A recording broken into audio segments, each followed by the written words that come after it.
மாணவர்கள் எவரும் போதைக்கு அடிமையாகாதீர்கள். அடிமையானவர்கள் மீண்டதாக சரித்திரமில்லை. எனவே உங்களையும் சமூகத்தையும் பாதுகாத்துக் கொள்ளுங்கள். உங்கள் நலன் கருதி கல்வி டிவி.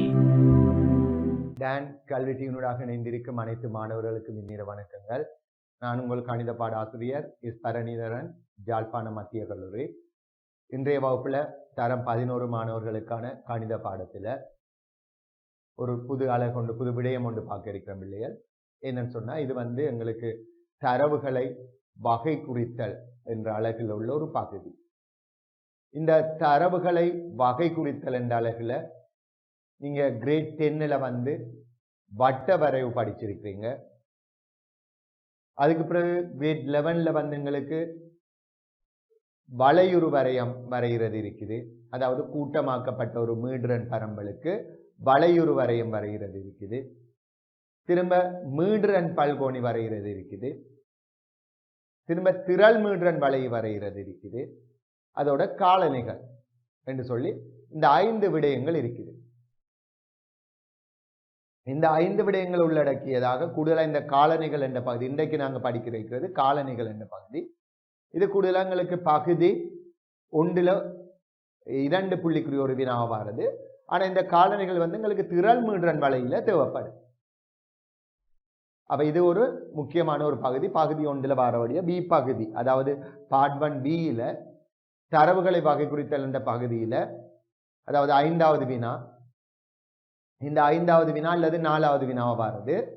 இந்த வினாவில் எங்களுக்கு திரள் மீடுரன் வளை வரைய சொல்லி வந்திருந்தா அதுல ஒரு பகுதியாக அந்த திரள் மீடுரன் வளையிலிருந்து காலணிகளை காண்க, காலணி இடைவீச்சை காண்கன்னு சொல்லுவாங்க. அப்ப இது எங்களுக்கு பகுதி 1ல் வர ஒரு பகுதியா அமைந்திருக்கு. அதுல நாங்க இன்றைக்கு படிக்க இருக்கிறது, நீங்க வளையுறு வரையம் படிச்சிருக்கிறீங்க, மீடுரன் பல்கோணி படிச்சிருக்கீங்க, திரள் மீடுரன் வளை படிச்சிருக்கீங்க. இந்த காலணிகள் படிச்சதுக்கு பிறகுதான் இந்த திரள் மீடுரன் வளையை நீங்க வரைஞ்சிருக்கீங்க. அப்ப நாங்க இன்றைக்கு பார்க்க இருக்கிறது காலணிகள். அப்ப காலணிகள் என்று சொல்லக்குள்ள 3 வகையான காலணிகள் இருக்குது பிள்ளைகள். முதலாம் காலனை, 2ஆம் காலனை, 3ஆம் காலனை என்று சொல்லி, இந்த 2ஆம் காலனையை நாங்க இடையம் என்று சொல்லுவோம். இது நீங்க சின்ன வகுப்பிலே தரம் 8லே இருக்குது. உங்களுக்கு ஒரு எண்பரம்பல்ற, கூட்டமாக்கப்படாத ஒரு எண்பரம்பல்ற, வீச்செண்டா என்ன, ஆகாரம் என்றா என்ன, இடையம் என்றா என்ன, இடையெண்டா என்னன்னு சொல்லி நீங்க கிரேட் 8ல படிச்சிருக்கிறீங்க, தரம் 8ல படிச்சது. அந்த இடையத்தோட தொடர்பட்டு தான் நாங்க இந்த காலணிகள் பார்க்க போறோம். அப்ப இங்க நாங்க பார்க்க போறோம் முதலாம் காலனை எப்படி கணிக்கிறது, 2ஆம் காலனை. அந்த 2ஆம் காலனையை நாங்க இடையம் என்று சொல்லுவோம். அதைத்தான் Q2 என்று சொல்றது. முதலாம் காலனையை Q1 என்ற குறியீட்டால குறிப்பான். 3ஆம் காலனையை Q3 என்ற குறியீட்டால குறிப்பான். இன்னும் ஒன்று இருக்குது காலனை இடைவீச்சு. ஒரு எண்பரம்பல்ற வீச்சு காண்றது நீங்க படிச்சிருப்பீங்க தரம் 8ல. வீச்சு என்று சொன்னா ஒரு எண்பரம்பல்ற வீச்சு என்று சொல்றது என்ன பிள்ளைகள், அந்த எண்பரம்பல்ல மிகப்பெரிய ஈட்டுக்கும், அதாவது மிகப்பெரிய எண்ணுக்கும் மிகச்சிறிய எண்ணுக்கும் இடையான வித்தியாசம் வீச்சு என்று சொல்லுவோம். ஆகாரம் என்று சொன்ன என்னன்னு படிச்சீங்க, ஒரு எண்பரம்பல்ற ஆகாரம் என்று சொல்றது அதிகூடிய தடவைகள் வார ஈட்ட நாங்க ஆகாரம் என்று சொல்லுவோம். இடையம் என்று சொல்லக்குள்ள ஒரு எண்பரம்பலை ஒழுங்கமைக்கும் போது, அதாவது ஏறு வரிசைப்படுத்தும் போது அல்லது இறங்கு வரிசைப்படுத்தும் போது நடுவுல வார உறுப்பை இடையம் என்று சொல்லுவோம். இடை என்று சொன்னா ஒரு எண்பரம்பல்ல உள்ள ஈட்டுக்கள்ற எண்ணிக்கையை, கூட்டுத்தொகையை, ஈட்டுக்கள்ற எண்ணிக்கையால வகுப்பான். அதை நாங்க சராசரி என்று சொல்லுவோம். என்ன, அதை இடை என்று சொல்லுவோம். அப்ப வீச்சு, ஆகாரம், இடையம், இடை, இதெல்லாம் ஒரு தரவுகளை வகை குறிக்கிற பெருமானங்கள், தரவுகளை வகை குறிக்கும் பெருமானங்கள் என்று சொல்லி நீங்க சின்ன வகுப்புல படித்தது. அதுல தொடர்ச்சியாக ஏன்னா இதெல்லாம் சொன்ன இதுக்கு முதல் படிச்ச ஞாபகப்படுத்துதல் பகுதி 1ல் உங்களுக்கு இந்த வினாக்கள் வரலாம்.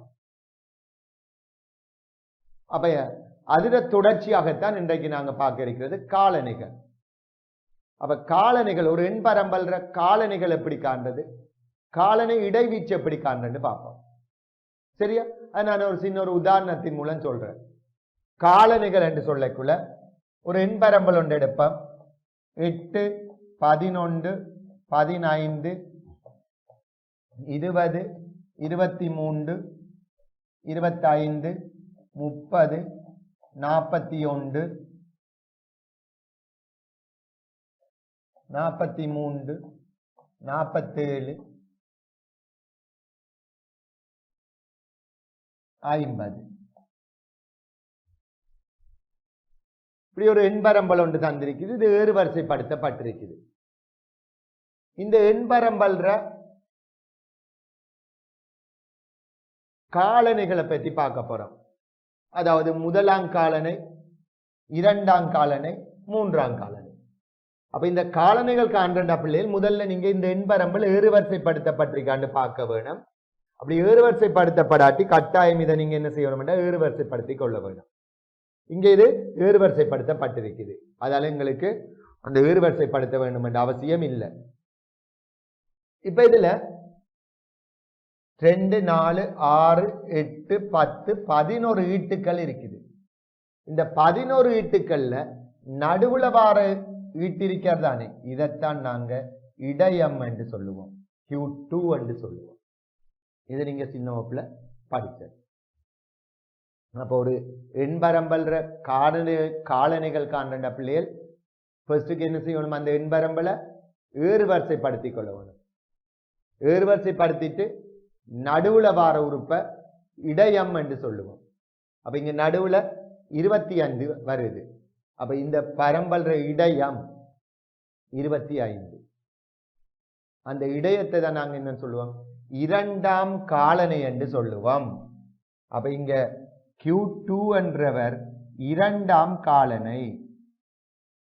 அப்ப இரண்டாம் காலனையைத்தான் என்னன்னு சொல்லுவோம், Q2. அதாவது இதுக்குதான் பேர் இடையம். அப்ப இடையம் வந்து எத்தனைங்களுக்கு பிள்ளைகள் 25. இப்ப முதலாம் காலனை Q1. Q1 என்னன்னு சொல்றது, முதலாம் காலனை. இந்த முதலாம் காலனை என்றது இந்த இடையத்துக்கு முன்னுக்குள்ள பரம்பல் இருக்குதானே, இந்த இடையத்துக்கு முன்னுக்கு 5 ஈட்டுக்கள் இருக்குது. அந்த 5 ஈட்டுக்கள்லையும் நடுவுல வாரவர் இடையம், சாரி முதலாம் காலனை.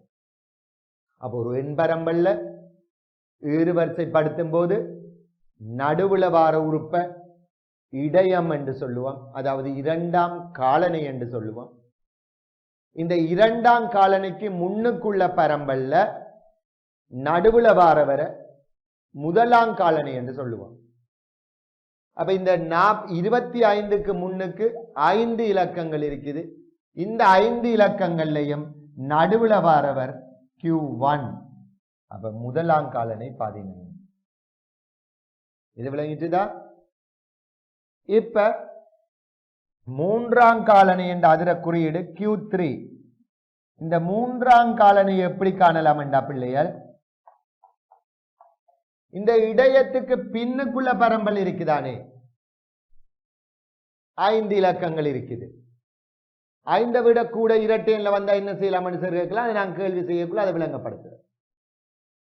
இப்ப இந்த இடையத்துக்கு பின்னுக்குள்ள பரம்பல்ல நடுவுல வாரவரை சொல்லுவோம், என்னன்னு சொல்லுவோம், Q3 என்று சொல்லுவோம்.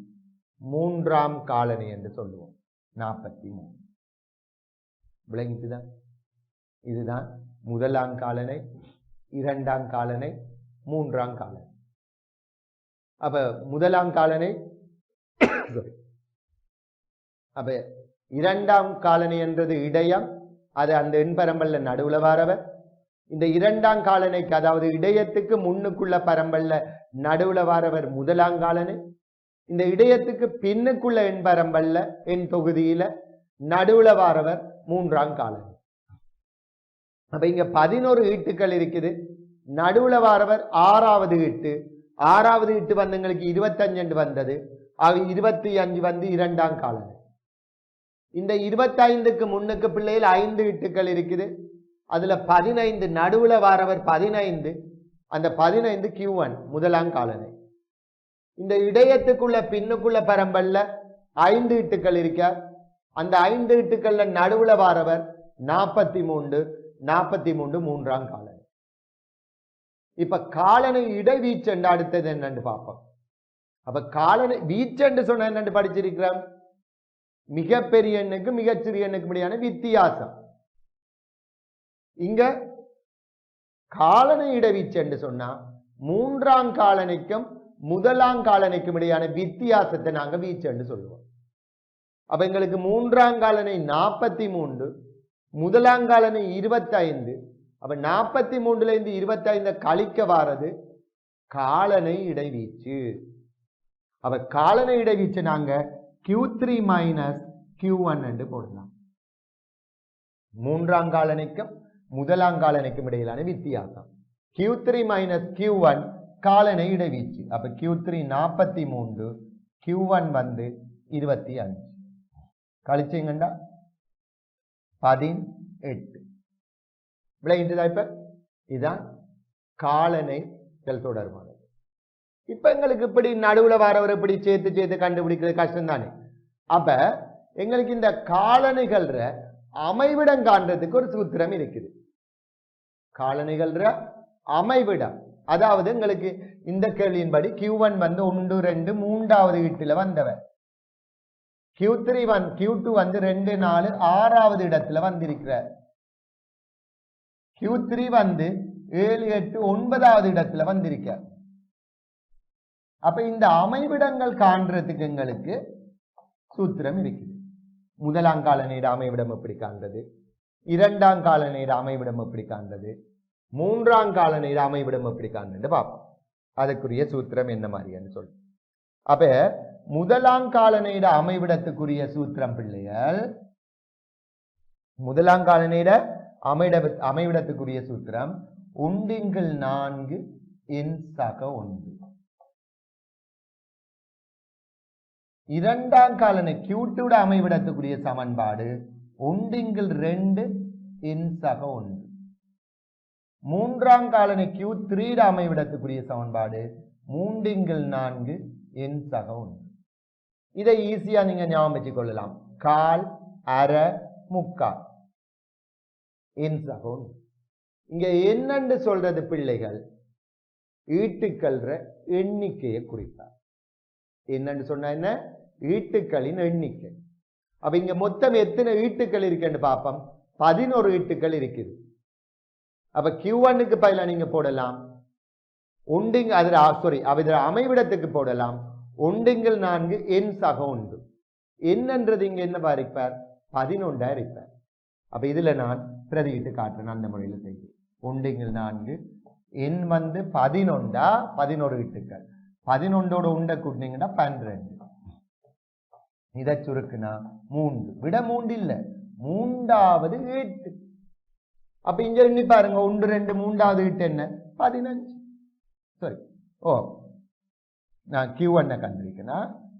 அப்ப Q1 அமைவிடம் 1/4 n சக 1. அப்ப அதுல 1/4 எண்ணுக்கு பதிலா 11, 11ஓட ஒன்று கூட்டிங்கன்னா 12, 12 4ஆல் பிரிச்சா 3வது ஈட்டு. அப்ப இங்க 3வது வார இலக்கம் என்ன, 15. ஆகவே எங்களுக்கு Q1 15. சரியா வருதல்ல? நாங்க இப்படி செய்யும். அடுத்தது Q2வின் அமைவிடம். Q2 அமைவிடத்துக்கு என்ன சமன்பாடு, 1/2 n சக 1. அப்ப 1/2 எண்ணுக்கு பதிலா என்ன வரும் பிள்ளைகள், 11. 11ஓட உண்டை கூட்டிங்கன்னா 12. இந்த 12 2ஆல பிரிச்சீங்கன்னா 6வது ஈட்டு. அப்ப இங்க 6வது ஈட்டை பாருங்க, அப்ப 25 வார. அப்ப 6வது ஈட்டு எத்தனை, 25. அப்ப Q2 25 பிள்ளை. நேரடியா காணவும் எங்களுக்கு 25 வந்தது Q2. இப்ப Q3க்கு வருவோம். Q3 அமைவிடத்துக்கு என்ன சமன்பாடு, 3/4 n சக 1. Q1 1/4 n சக 1, அதாவது கால் n சக 1. Q2 வந்து இடையம், அது ஒன்றிங்கில் 2 எண்சாக உண்டு. Q3 வந்து 3/4 எண்சாக உண்டு. அப்ப இங்க 3/4 எண் வந்து 11, 11ஓட உண்ட கூட்டிங்கன்னா 12. அப்ப 12 பெருக்குங்க, 3 3 9. விட 9 இல்ல பிள்ளைகள், 9வது ஈட்டு, அதாவது 9வது ஆளா வருவார். முன்னுக்கு இருந்து 9வது இடத்துல இருப்பார். அதான் அமைவிடம் என்று சொல்றது. எத்தனையாவது இடத்துல இருப்பார் அவர். அப்ப இங்க 9வது இடத்துல இருப்பார். இது எல்லாத்துக்கும் முதல்ல இந்த எண்பரம்பல் தந்தவுடனே இங்க ஏறு வரிசைப்படுத்திட வேணும் பிள்ளை. ஏறு வரிசைப்படுத்தலன்னு சொன்னா பிள்ளைதான். சரியா? வடிவ ஞாபகம் வச்சுக்கணும். அப்ப இதுல 3/4 எண் சவுண்டப்பட்ட 9வது இட்டு வந்து 43. விளங்கிட்டுதான்? இதுதான் காலணிகள். இப்ப நான் இதுல செய்த கேள்வி எல்லாமே எங்களுக்கு ஈட்டுகள் எண்ணிக்கை ஒற்றை எண்ல வந்த வடிவா, முழு எண்ல வந்துச்சு அந்த அமைவிடம். முழுவன் இல்லாம இந்த அமைவிடம் வந்தா என்ன மாதிரி பார்க்கிறதுக்கு இன்னும் ஒரு உதாரணம் ஒன்று பார்ப்போம். சரியா? அடுத்த சின்ன ஒரு உதாரணம் உண்டு. இதுல ஈட்டுக்கள் எண்ணிக்கை வந்து முழு எண் இல்ல, இரட்டை எண்ல வந்தாவா, இங்க ஒற்றை எண்ல வந்தது. இரட்டை எண்ல வந்தா என்ன மாதிரி செய்யலாம் என்ற ஒரு வினா ஒன்று பார்ப்போம்.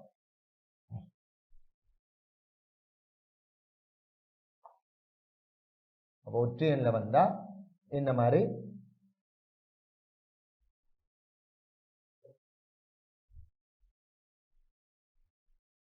சரி பார்ப்போம். ஏறு வரிசைப்படுத்தி தாரனா 5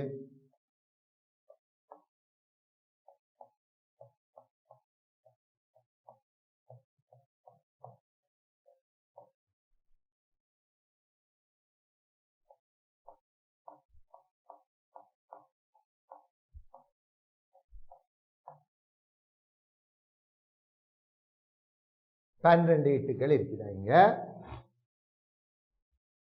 இதுல இடையத்தை காணுவோமே, Q1, இடையம் இல்ல, Q1 ஃபர்ஸ்ட் காணுவோம். Q1 அமைவிடம் என்ன? 1/4 எண்சாக 1. அப்ப 1/4 எண்சாக 1. அப்ப இதுல எண்ணுக்கு பதிலா எத்தனை ஈட்டுகள் பிள்ளைகள்? 2 4 6 8 10 12. அப்ப 1/4 12 13.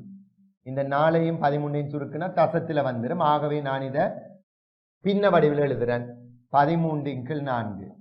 இத கலப்பு என்ன, முறைமை இல்லா பின்னத்தை கலப்பு என்ன மாத்துறேன், 3/4 ஈட்டு. 3/4வது ஈட்டு. வழியா பாருங்க, 13ல 4 3 முறை 3 12, மீதி 1. அப்ப 3ல 4 1. அப்ப 3/4வது ஈட்டண்டல வர. எங்களுக்கு இப்ப 3வது ஈட்டண்டு இருந்தா செய்திருப்ப நேரடியா எண்ணி போட்டிருக்கலாம். 4வது ஈட்டண்டு இருந்தாலும் நேரடியா எண்ணி போட்டிருப்பான். இப்ப 3/4வது ஈட்டண்டு வந்திருக்குது. அப்ப இந்த 3/4வது ஈட்டு எப்படி காண்றா பிள்ளைகள்? வடிவ ஞாபகம் வச்சுக் கொடுங்க. 3வது ஈட்டு பிளஸ் 1/4. 4வது ஈட்டிலிருந்து 3வது ஈட்டை கழிக்கணும். இதான் 3/4வது ஈட்டை காண்றது. ஏன்னு சொன்னா 3/4வது ஈட்டென்றவர் 3வது ஈட்டுக்கும் 4வது ஈட்டுக்கும் இடையில காணப்படுவார். 3/4வது ஈட்டு எங்க காணப்படும்? 3வது ஈட்டுக்கும் 4வது ஈட்டுக்கும் இடையில இருப்பார். அப்ப 3/4வது ஈட்டு கேட்டா என்ன செய்ய போறீங்க? 3வது ஈட்டு பிளஸ் 1/4 4வது ஈட்டு சய 3வது ஈட்டு. அதே மாதிரி இப்ப சொல்லுங்க, 5/4வது ஈட்டண்டா என்ன செய்வீங்க? 5வது ஈட்டு பிளஸ் 1/4 5/4. அப்ப 6வது ஈட்டுல இருந்து 5வது ஈட்டை கழிக்க வேண்டும். விளங்கிட்டுதா? 7/4வது ஈட்டு எப்படி காணுவீங்க? 7வது ஈட்டு பிளஸ் 1/4 8வது ஈட்டுல இருந்து 7வது ஈட்டை கழிப்பீங்க. விளங்கிட்டு? இப்ப சரி, இதுல கொண்டு இப்ப நம்புறது 3வது ஈட்டு எண்ணி பாருங்க, 9 பிளஸ் ஒன்றிங்கில் 4, நாலாவது இட்டு 10, மூன்றாவது இட்டு 9, 10லேருந்து 9 கழிப்பீங்க. அப்போ 9 சக ஒன்றிங்கில் 4, 10ல் 9 போனா 1. அப்போ 9 சக ஒன்றிங்கில் 4. ஒன்றிங்கில் 4என்றது 0.25 எல்லாம். அப்போ 9.25. அப்போ Q1 எவ்வளவு? 9.25 ஆகும். சரி, அடுத்த வினாவுக்கு வருவோம். Q2 காணணும். Q2 அமைவிடம் என்ன படிச்சோம்? ஒன்றிங்கில் 2 இன்சா கொண்டு தானே. என்னன்றது 11, 12, 12 கூடனா 13. அப்ப இதை சுருக்குனா 13/2 தசத்துல வரும். அப்ப கலப்புன்னா மாத்துங்க. 6 2 1. 6/2வது இட்டு. இது உங்களுக்கு பிரச்சனை இல்லை பிள்ளைகள். அரையாவது இட்டு வரக்குள்ள நீங்க 6/2வது இட்டு எப்படி காணலாம்? இங்க செய்த மாதிரி காணணும் அவசியம் இல்லை. அப்படின்னு செய்யலாம். அதை விட ஈஸியான வழி 6வது இட்டோட 7வது இட்ட கூட்டி 2ஆல பிரிச்சு விட்டா சரி. இது நீங்க 8ஆம் ஆண்டுலையும் படிச்சது இடையங்கானுக்குள்ள. அப்ப 6/2வது இட்டு எங்க இருப்பார்? 2 4 6வது இட்டுக்கும் 7வது இட்டுக்கும் சரி நடுவுல காணப்படுவார். அதுக்கு என்ன செய்வீங்க? இந்த 2 இட்டுக்களையும் கூட்டி பிள்ளைகள் 2ஆல பிரிக்க வேணும். 6வது இட்டு 13, 7வது இட்டு 15, 2ஐயும் கூட்டி 2ஆல பிரிங்க. 28 கூட்டுனா 2ஆல பிரிச்சீங்கன்னா 14. அவ எங்களுக்கு இடையம் 14 இருக்கும். இப்ப Q3க்கு வருவோம். Q3 அமைவிடம் என்ன வரப்போகுது? 3/4 என் சகவுண்டு. அப்ப 3/4 13 என்ன என் சகவுண்டு கண்டுபிடிச்சிருக்கேன். இதை பெருக்குனா 39/4. 39 4ஆல பிரிச்சீங்கண்டா 9 4 3. 9 முக்காலாவது இட்டு. இந்த முக்காலும் காலும் வந்தா இதுக்கு செய்த மாதிரி தம்பிள்ளையில் 9 முக்கால்ன்றது இங்க 9வது இட்டுக்கும் 10வது இட்டுக்கும் இடையில காணப்படுவேன். அப்ப 9வது இட்டு பிளஸ் 3/4 அங்க கால் வந்தா 1/4 3/4 10வது இட்டுல இருந்து 9வது இட்ட கழிக்க வேண்டும். அப்ப 9வது இட்டு எங்களுக்கு தெரியும் 2 4 6 8. 9வது இட்டு 22 சக 3/4 10வது இட்டு 25. அதுல இருந்து 9வது இட்டு 22 கழிப்போம். கழிச்சீங்கன்னு சொன்னா 22 சக 3/4 25ல 22 போனா 3. அப்ப 22 சக 9/4. இத 22 சக 9 2 கால் இல்ல. அப்ப 2.25. அப்ப கூட்டினீங்கண்டா 22ஓட 2.25 கூட்டினீங்கண்டா 24.25. சொன்னது 24.25 இருக்கு. அப்ப இது காலனை 3ஆம் காலனை. அப்ப Q1 Q2 Q3. அப்ப எங்களுக்கு முதலாம் காலனை என்ன வருது? 9.25. Q2 2ஆம் காலனை 14. 3ஆம் காலனை 24.25. எவ்வளவு? சரியா? அப்ப இது காலனை காண்றது. இப்ப நாங்க உங்களோட புக்ல உள்ள வினா ஒன்றுக்கு வருவோம்.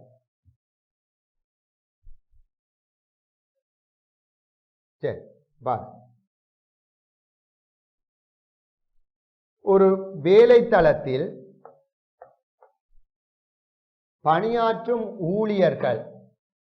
ஊழியர்களின் வயதுகள், அதாவது ஆண்டுகள், வயதுன்றது ஆண்டில் இருக்குதான், முறையே கீழே தரப்பட்டுள்ளன. எத்தனை பணியாளர்கள் இருக்காங்க? 2 4 6 8 10 12 14 16 17 பணியாளர்கள் வயதுகள் தரப்பட்டிருக்கு. 17 ஊழியர்கள் வயதுகள். இத்தரவு தொகுதியின் இடையம் முதலாம் காலனை 3ஆம் காலனை இடையம். அப்ப இடையம் எப்படி காணுவோம்? இடையம் என்றது என்ன பிள்ளைகள்? இது முதல்ல என்ன செய்யப்பட்டிருக்கான்னு பார்க்கணும், ஏறுவரிசைப்படுத்தப்பட்டிருக்கான்னு பார்க்கணும். பாருங்க எல்லாரும், இது இந்த ஸ்கிரீன்ல ஏறுவரிசைப்படுத்தப்பட்டிருக்குதா? 21 22 23 எல்லாமே ஏறுவரிசைப்படுத்தப்பட்டிருக்குது. அப்ப எங்களுக்கு ஒரு வேலை இலகுவாயிட்டுது. இப்ப என்ன செய்ய போறோம்?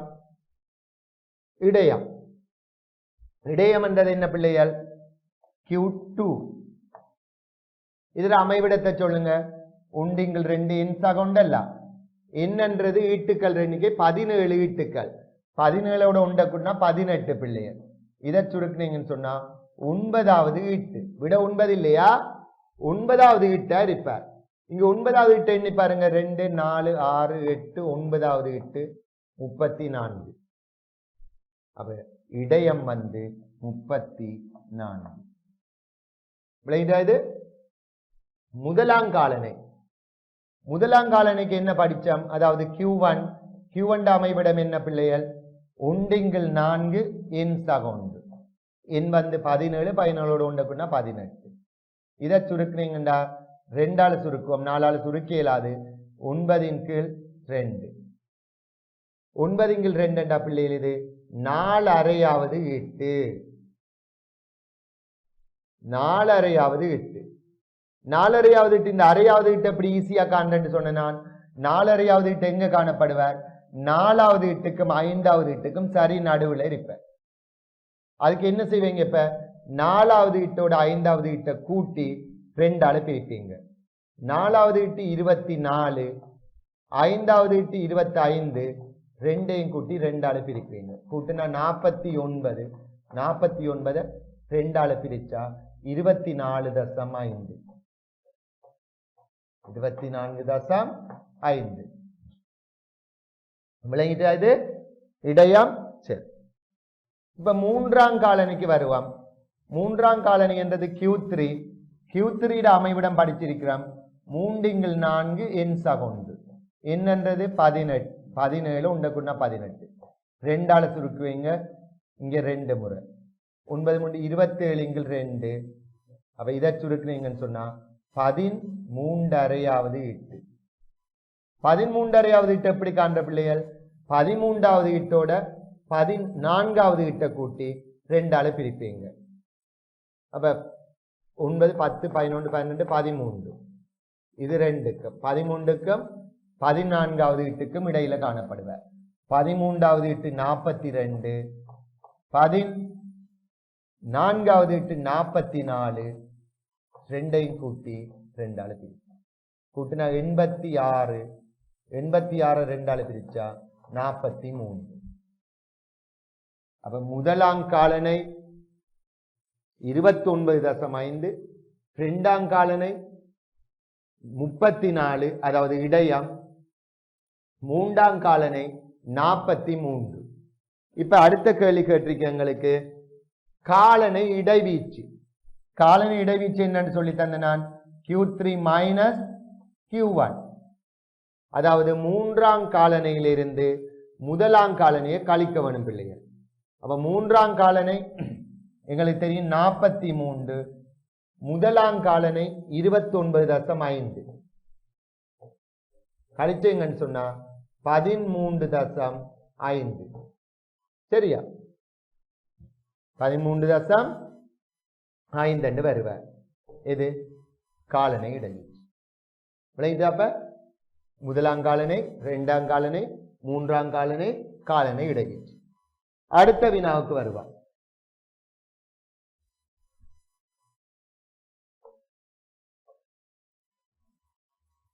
சரி பாருங்க.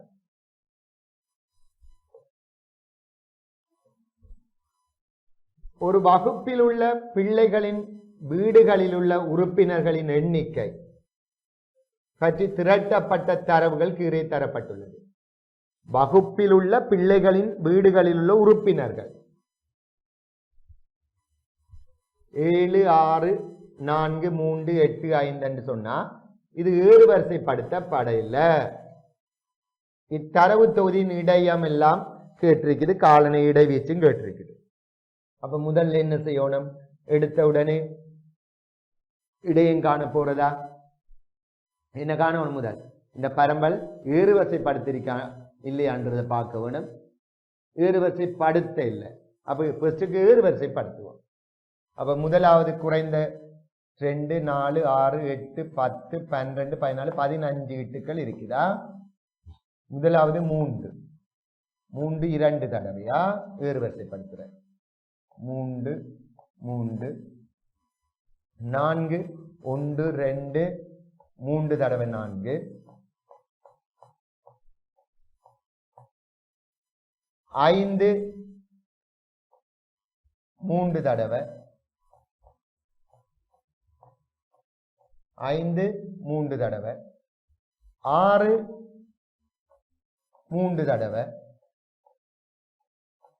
6 3 தடவை 7 2 தடவை 7 2 தடவை 8 1 தடவை 10 1 தடவை. அப்ப இது எத்தனை எட்டுகள் 2 4 6 8 10 12 14 15 எட்டுகள் மேல எண்ணி பாருங்க 2 4 6 8 10 12 14 15 எட்டுகள் சரியா இருக்கு. இப்ப வருவோம் இடையம். இடையத்துக்கு என்ன சமன்பாடு Q2 தானே. Q2 அமைவிடம் என்ன உண்டிங்கள் 2 இன்சாக உண்டு. அப்ப 15 இட்டுகள் 15ஓட உண்ட கூடனா 16 பிள்ளைகள். இதை சுருக்குனீங்கன்னு சொன்னா எத்தனையாவது இட்டு 8வது இட்டு. 8வது இட்டு எத்தனை 5. 8வது இட்டு 5 வருது. அப்ப இடையம் வந்து 5. முதலாங்காலனை வருவோம். முதலாங்காலனை என்றது Q1.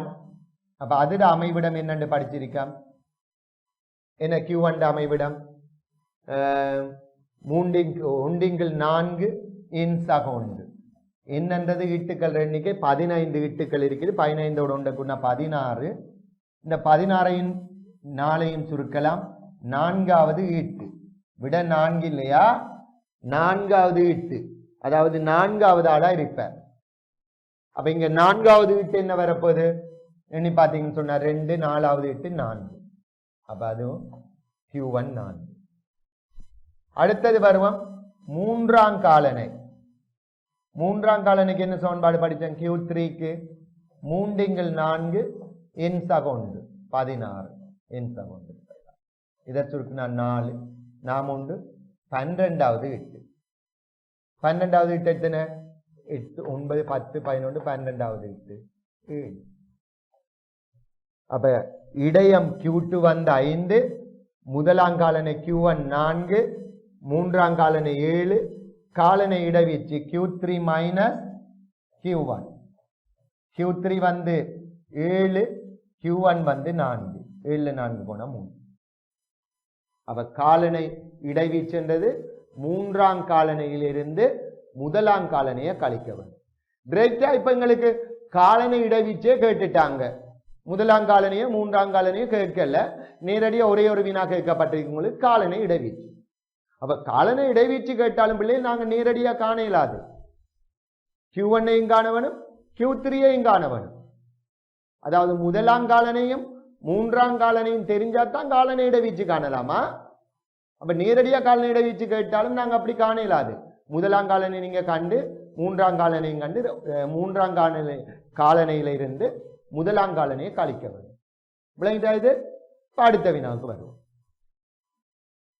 அடுத்த வினா கொஞ்சம் பரம்பல்கள் ஈட்டுக்கள் எண்ணிக்கை கொஞ்சம் கூடுதலா வந்துட்டது. இந்த வினா ஒருக்கா கவனிங்க. 2015ஆம் ஆண்டு குறித்த ஒரு தினத்தில் நகரம் ஒன்றில் வியாபார நிலையங்களில் பயன்படுத்தப்பட்ட மின் அலைகளின் எண்ணிக்கை பற்றிய தகவல்கள் கீழே தரப்பட்டுள்ளது. மின் அலைகளின் எண்ணிக்கை தரப்பட்டிருக்குது, மேல வியாபார நிலையங்கள் எண்ணிக்கை தரப்பட்டிருக்குதா? சரி, இத்தரவு தொகுதியின் என்ன கேட்டிருக்குது? இடையம் முதலாம் காலனை மூன்றாம் காலனை காலனை இடையம்.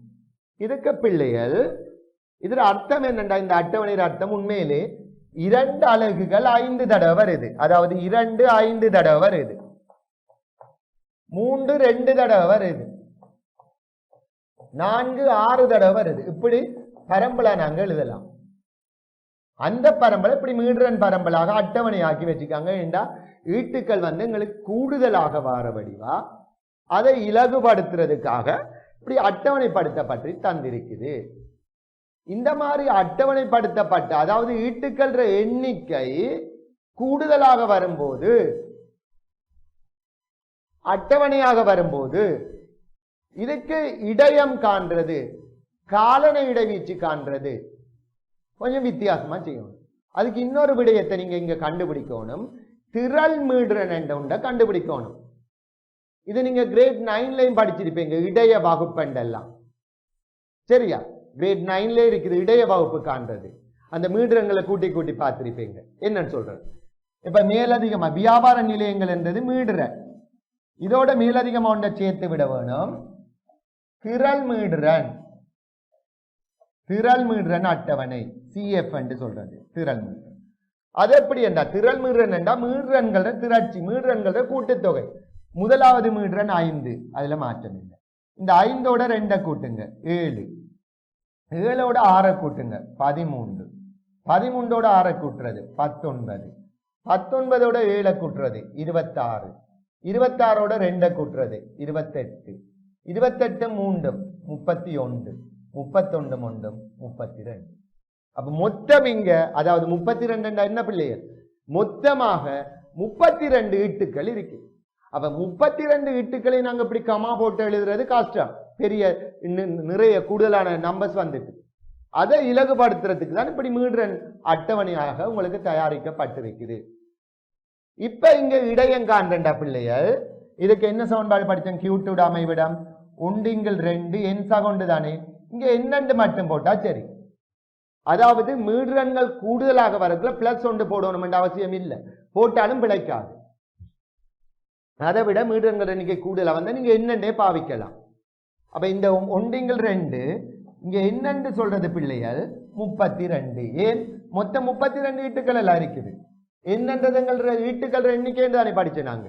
அப்ப இதை சுருக்குனா 16 விட 16 பிள்ளை, 16 பிள்ளை இது இல்லை, 16வது ஈட்டு விட என்ன, 16வது ஈட்டாகத்தான் இடையம் வருவார். அப்ப இங்க 16வது ஈட்டு எப்படி வரும்? 13வது ஈட்டு வந்து 4 என்று தெரியும், அது எங்களுக்கு வராது. 16வது என்றது இந்த 19வது ஈட்டுக்குள்ளான் இருப்பார். 13க்குள்ள அடங்குமா 16? இல்ல, 19க்குள்ள அடங்கும். அப்ப அதுக்குரிய ஈட்டு 5, இடையம் 5. இப்ப வருவோம் முதலாங்காலனை Q1. இதுக்கும் 1/4 எண். அப்ப 1/4 என்னன்றது 32. இதை சுருக்குனா 8வது ஈட்டு. இங்க பாருங்க, 8வது ஈட்டு எங்க வருமா? 5க்குள்ள வருமா? இல்ல. 7வது ஈட்டுக்குள்ள அடங்குமா? இல்ல. 13வது ஈட்டுக்குள்ள இந்த 7 தொடக்கம், அதாவது 13 என்ன அர்த்தம் பிள்ளையர்? 8வது ஈட்டுல இருந்து 13வது ஈட்டு வரைக்கும் எங்களுக்கு இந்த 4 தான் வார, அதான் அது அர்த்தம். அப்ப 8வது ஈட்டு எங்க வரப்போறார்? 13க்குள்ள, அதாவது அதுக்குரிய இடையம் ஈட்டு 4. அப்ப Q1 வந்து 4. Q3 3/4 ஏன் 32, 8 24. 24வது ஈட்டு என்ன வரும்? 24 எதுக்குள்ள வரும்? 19க்குள்ள வருமா? திரள் மீடுரனுக்குள்ள இங்க வரும் பாருங்க. 24வது திரள் மீடுரன் 26க்குள்ளான் இருப்பார். அப்ப அதுக்குரிய ஈட்டை பார்க்கணும் 6. இப்ப காலனை இடைவிச்சு 6ல இருந்து Q1 4 கழிச்சிங்கண்டா 2. அப்ப விளங்கிட்டுதா? இப்படி பரம்பல்களாகவும் தரலாம், அல்லது மீடுரன் அட்டவணைப்படுத்தியும் தரலாம். இப்படி மீடுரன் அட்டவணைப்படுத்தி தரப்படும் போது நீங்க என்ன கண்டுபிடிக்கணும்? திரள் மீடுரன் ஒன்றை கண்டுபிடிக்கணும். அதாவது மீடுரன்களை கூட்டி கூட்டி எழுத வேண்டும். இங்க நாங்க +1 பாவிக்க தேவையில்லை, என்னண்டே பாவிக்கலாம். +1 பாவிச்சாலும் இதை விட தான் வரும், மாற்றம் வர. நீங்க பிளஸ் தேவை இல்லையா, என்னண்டே பாவிக்கலாம். விளங்கிட்டுதா? அப்ப இதுவரை நேரமும் நாங்க காலணிகள் பற்றி பார்த்திருக்கோம். 3 வகையான காலணிகள், Q1, Q2, Q3. அடுத்தது காலணிகள். அடுத்த வகுப்புல இன்னும் ஒரு அழகுல உங்களை சந்திக்கிறேன். கல்வி டிவியில் புத்தம்புது நிகழ்ச்சிகளை உடனுக்குடன் பார்த்து மகிழ எமது Facebook மற்றும் YouTube பக்கத்தை லைக் செய்யுங்கள்.